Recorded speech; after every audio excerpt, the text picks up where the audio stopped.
Bonjour à tous, nous nous retrouvons donc pour notre atelier autour de deux cartes qu'on a eues, puisque ce sont les deux cartes qui sont sorties. Une fois par semaine, je vais vous présenter une carte extraite de l'oracle de Jenna Blossoms, 30 clés pour illuminer votre vie. Donc là, je suis partie juste sur la présentation de cet oracle. Donc, je vais vous présenter les deux cartes qu'on a eues. Et puis, dans ce petit atelier, on va voir finalement quels sont les retours que je peux avoir par rapport à ça. Donc, vous avez chaque fois une image et puis vous avez un mantra qui va avec. Donc, voici la première.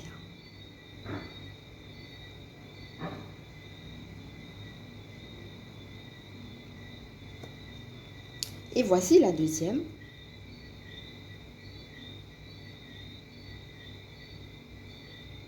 Donc, la première, on a « Je suis le créateur de ma vie dans tous les domaines ». Et la deuxième, « Ma gratitude pour la vie est infinie ». Alors bien sûr, cela va nous inviter à nous reconnecter à notre propre pouvoir créateur et à nos propres capacités. Et en même temps à la gratitude. Alors pour moi, la gratitude pour la vie, c'est large parce que ça va être la gratitude pour la vie de manière générale, y compris dans les moments difficiles. La gratitude pour soi, justement, qui avons notre propre capacité de créer et de ne pas peut-être rester enfermé dans une situation, ou même en restant enfermé dans une situation, avoir justement des ressources, et parfois des ressources insoupçonnées qui font qu'on peut quand même continuer la route. Donc on a aussi cette gratitude. Et puis on a aussi la gratitude, je dirais, pour le divin lui-même finalement. Parce que l'idée c'est aussi que on n'est pas là pour Dieu parce qu'il a des cadeaux à nous donner. On est là pour Dieu parce qu'il est Dieu, tout simplement. Voilà, Dieu est Dieu, il nous aime. Alors on a de la gratitude pour lui, même sans raison. Voyez, voilà un peu comment ça me parle. Donc, avec la notion de créer dans tous ces domaines, moi j'ai envie de dire, il y a aussi la notion d'étape. Parfois, on a plusieurs domaines et puis on ne peut pas tout faire en même temps. Mais c'est aussi de voir qu'il y a peut-être des domaines où ça va, d'autres où ça va moins bien. Mais finalement, regarder la vie dans son ensemble, ne pas regarder que ce qui ne va pas, voyez, et puis ne pas sombrer dans des choses négatives et ne pas non plus ne regarder que ce qui va et ne pas oser affronter finalement ce qui ne va pas. Donc c'est la première chose et peut-être que pendant que je vous parle, ça vous parle aussi de regarder votre vie dans son ensemble et puis de voir un petit peu qu'est-ce qui va pas, faire un petit bilan. Et d'autre part, on voit aussi la notion avec l'échelle, la personne qui monte. Pour moi, l'échelle, c'est aussi une notion d'effort en même temps que d'étape, d'apprendre à patienter, d'apprendre qu'on peut peut-être pas tout faire en même temps ou tout avoir en même temps, mais de ne pas se décourager. Voilà, c'est un pas après l'autre et en même temps, vous voyez, monter sur une échelle signifie aussi trouver son équilibre, faire des efforts, vous voyez. Eh bien, des fois aussi, la vie nous demande ça. Est-ce qu'on est assez patient? Est-ce qu'on est constant? Est-ce qu'on veut faire les efforts? Parce que c'est comme ça qu'on va pouvoir aussi toucher les étoiles. Et avec la notion qui est ronde comme ça, la Terre qui est ronde, ça peut faire penser à la Terre de manière générale. Donc ça peut faire penser à plusieurs choses. Ça peut faire penser à l'état de la Terre, l'état du monde. Mais ça peut faire penser aussi à qu'est-ce que moi je veux construire, quelle est ma plénitude. Et ça veut dire votre propre vision de la vie de manière générale. Comment vous voyez la vie et comment vous voyez votre vie. C'est à partir de votre vision que vous allez pouvoir construire des choses. Et le simple fait d'avoir votre vision et d'avoir un rêve, c'est déjà toucher les étoiles. Et alors, ça veut dire quelle étoile vous voulez toucher. Et puis de voir que parfois, il y a peut-être plusieurs vœux.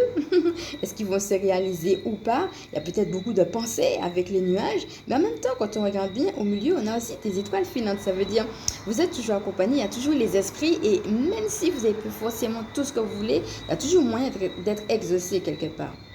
Et en même temps, avec cette notion de rondeur, de plénitude, de nouvelles terres, de nouveaux mondes, de nouvelles choses que j'ai à construire, avec les étoiles, mais aussi la petite lune qu'on a derrière aussi, avec aussi également les nuages, voyez. C'est aussi de voir, finalement, quand on dit, vous savez, laisse les choses passer, laisse les choses aller. Avec la notion des nuages, on a aussi ça, de ne pas, si vous voulez, chercher à avoir forcément toutes les réponses. Et de pouvoir lâcher prise quand il le faut.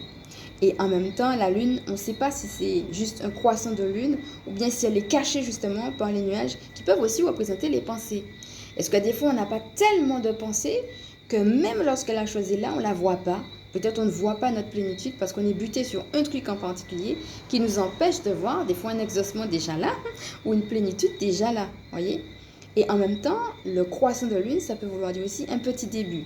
De ne pas minimiser les petits débuts, mais d'être justement dans cette dynamique de croissance. Et que c'est comme ça, justement, qu'on crée notre vie et qu'on, voyez, la chevelure, ben, on voit elle a de longs cheveux, hein, donc c'est aussi la bénédiction, c'est aussi en étant dans cette dynamique-là qu'on est dans cette bénédiction particulière. Et pour la deuxième carte, donc la gratitude pour la vie est infinie. Alors, c'est un peu particulier parce qu'on a l'impression qu'elle sort de quelque chose et que c'est à partir de là que ça renaît. On voit différentes fleurs, hein, on voit des choses, ça peut même faire penser à des épis de blé et ça peut penser aussi à, vous voyez, la moisson est abondante et puis maintenant, on est prêt à récolter. Il y a l'idée du renouveau, il y a l'idée de la renaissance, il y a l'idée de la récolte. Et ça me fait penser que si je suis en gratitude, même quand je n'ai pas encore la chose, eh bien, il y a déjà ça. Dans le fait d'être en gratitude, il y a déjà une graine en germe. Il y a déjà quelque chose de l'ordre du mouvement. Il y a déjà quelque chose de l'ordre justement de l'exaucement. Et le rouge qu'il y a derrière peut faire penser à une souffrance. Ça veut dire que même quand je passe par une souffrance, eh bien, j'ai une gratitude pour la vie de manière générale, y compris lorsqu'il y a des souffrances. Et on voit d'ailleurs qu'elle est dans une attitude aussi de prière à l'intérieur. Et on voit ici, vous voyez, comme si elle sort de l'eau, hein. L'eau, c'est aussi les émotions, c'est les sentiments. Il peut y avoir des remous dans nos émotions, dans nos sentiments des fois. Surtout si on passe par des justement chemins qui sont difficiles avec la couleur rouge. Mais c'est aussi de savoir comment on les accueille et est-ce qu'on peut rester dans cette attitude de prière, dans cette attitude de confiance, dans cette attitude de savoir qu'il y a du mouvement autour et que nous sommes amenés à porter du fruit et que de toute façon ça va croître et que nous sommes en train de renaître. Voyez? Et la gratitude, pour moi, elle va passer par tout ça. Elle ne va pas passer par seulement le fait que j'ai l'exaucement. Elle va passer aussi par le fait que tu me donnes quand même la grâce de prier, même quand ça ne va pas. Et puis que même quand je ne vois pas encore, eh bien, je te dis merci. Voyez? Donc voilà comment ces deux cartes me parlent moi personnellement. Regardez un petit peu par rapport à tout ce que je vous ai dit, ce qui résonne en vous, voyez. Et puis regardez comment vous pouvez compléter cette réflexion, voir finalement qu'est-ce qui vient vous rejoindre, sur quel point vous êtes d'accord. Et puis peut-être aussi voir est-ce que vous arrivez à mettre en pratique ça, voyez. Par exemple là pour la gratitude, est-ce que vous arrivez à mettre en pratique même quand vous n'êtes pas exaucé, cette gratitude, par exemple. À croire, à garder la foi qu'il y a une renaissance. Elle est quand même, vous voyez, elle fait quand même un effort. On a l'impression qu'elle lève quand même les mains. Hein. Donc, parfois, c'est aussi de voir qu'on a quand même une longue chevelure. Donc, on voit que la bénédiction repousse. Et en même temps, elle a un maillot. Ça veut dire, mais tu es déjà armé. Tu as déjà la bonne, j'ai envie de dire, le bon habit, la bonne combinaison qui va te permettre de traverser. Et que tu le vois ou non, ta bénédiction, elle est là. Hein. Elle n'est pas perdue, tu es en train de traverser quelque chose et la bénédiction, elle est toujours là. Pourtant, peut-être ça demande parfois un effort hein, de prier. Eh bien, est-ce qu'on peut dire merci, même pour ça, même pour les choses qu'on a fait, même avec Dieu lui-même. Hein? Seigneur, j'arrive pas à prier, merci. Voyez, même pour les choses qui nous semblent, je ne peux pas dire merci pour ça. Est-ce qu'on réussit justement à être en gratitude, non pas pour un point, mais pour la vie de manière générale. Voilà, ce mini-atelier est maintenant terminé. J'espère qu'il vous a plu, qu'il vous a aidé. Donc, je vous fais de gros bisous et je vous dis à bientôt. Bye!